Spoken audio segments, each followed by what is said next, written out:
கருணாநிதியுடைய பெண் முக்கியத்துவம் வாய்ந்தது. ஏன் அது வைக்க என்ன முக்கியத்துவம் வாய்ந்தது சொல்லுங்க. இந்த நாட்டில் எதை அவர் சாதித்தார்? என்ன சாதித்தார்? கருணாநிதியுடைய சாதிகள் ஒன்று, விவசாய கல்லூரியை உருவாக்கி தந்தவர் கருணாநிதி. அரசு ஊழியர்கள் குடும்ப நலத்திட்டம் தந்தவர் கருணாநிதி. அரசு ஊழியர்களுக்கு மேலான ரகசிய அறிக்கை முறையை ஒழித்தவர் கருணாநிதி. மீனவர்களுக்கு இலவச வீடு வழங்கும் திட்டம் தந்தவர் கருணாநிதி. கோயில்களில் குழந்தைகளுக்கான கருணை இல்லம் தந்தவர் கருணாநிதி. சேலம் இருப்பு தொழிற்சாலை அமைத்து தந்தவர் கருணாநிதி. நில விற்பனை வரையறை சட்டத்தை அமைத்தவர் கருணாநிதி. 2ஆம் அலகு நிலக்கரி மின் உற்பத்தி நெய்வேலிக்கு கொண்டு வந்தவர் கருணாநிதி. பெட்ரோல் தொழிற்சாலை தூத்துக்குடிக்கு கொண்டு வந்தவர் கருணாநிதி. சிப்கோ உருவாக்கியது கருணாநிதி. உருது பேசும் இஸ்லாமியர்களை பிற்படுத்தப்பட்டவர்கள் தமிழ் இஸ்லாமியர்கள் போல் சேர்த்தவர் கருணாநிதி. பயனற்ற நிலத்தை மீதான வரியை நீக்கம் கொண்டு வந்தவர் கருணாநிதி. மனுநீதி திட்டம் தந்தவர் கருணாநிதி.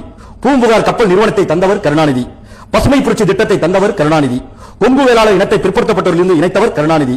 மிக பிற்படுத்தப்பட்டவர்கள் வன்னியர் சீர்மரபினரை சேர்த்தவர் கருணாநிதி. மிக பிற்படுத்தப்பட்டவருக்கான 20% தனி ஒதுக்கீடு தந்தவர் கருணாநிதி. தாழ்த்தப்பட்டவருக்கு 18% இடஒதுக்கீடு தந்தவர் கருணாநிதி. பழங்குடியினர் 1% இடஒதுக்கீடு தந்தவர் கருணாநிதி. மிக பிற்படுத்தப்பட்டவருக்கான இலவச கல்வி தந்தவர் கருணாநிதி.